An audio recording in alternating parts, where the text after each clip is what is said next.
Well, some patients have only one body part that they are preoccupied with, but most patients actually have several body parts that they worry about. They might have 3 or 4 body parts.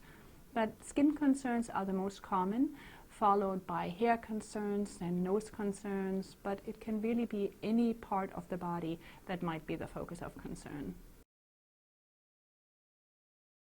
Probably the most commonly talked about are sort of environmental reasons. You know, people often say, oh, is it the media that's causing your BDD? You know, because every time we turn on the television or we open a magazine, we keep getting the same message over and over again, namely that appearance is important and you should try to improve it. But frankly, we are all exposed to those messages, and not all of us develop BDD. So researchers have gone further, and they have researched psychological causes for the development of BDD, perhaps being teased in childhood, or having parents that are very focused on appearance themselves, perhaps having parents that have had a plastic surgery themselves, traumatic experiences.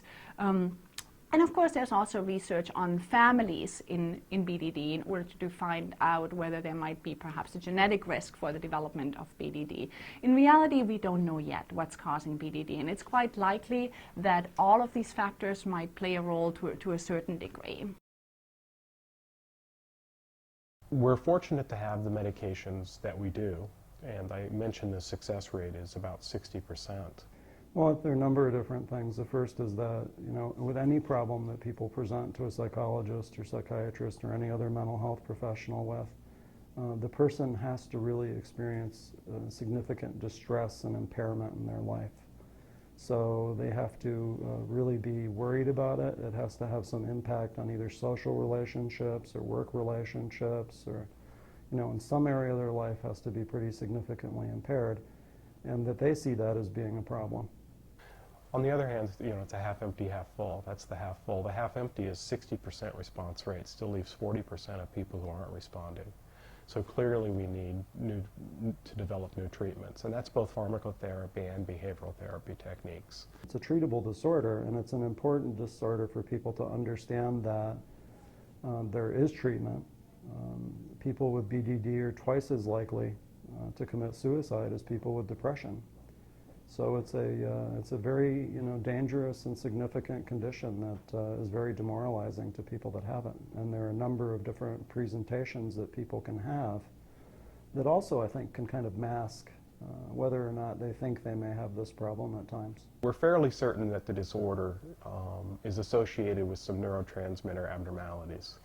And the medications that we use help normalize the balance of those neurotransmitters. And with time, you typically see a decrease in the preoccupation with appearance concerns. No, it's spread throughout their body, really. The majority of things, I think, you know, are the skin, hair, different parts of the face. Sometimes it's weight or, you know, waistline. It can be, you know, bust, or it can be things like penis size or, you know, other parts of their body that they're dissatisfied with. The medications vary from drugs that are available generically, which are relatively inexpensive, to, of course, some of the newer drugs that are still on patent that are more expensive. So there are available treatments from a medication perspective really across the cost spectrum.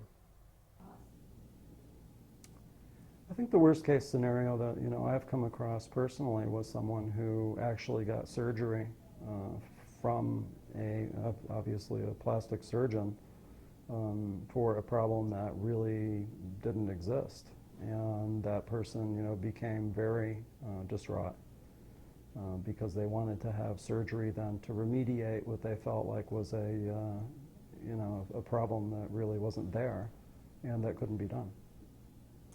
Yes, typically we would recommend that they start the behavioral therapy while the medication is on board and getting ready to work.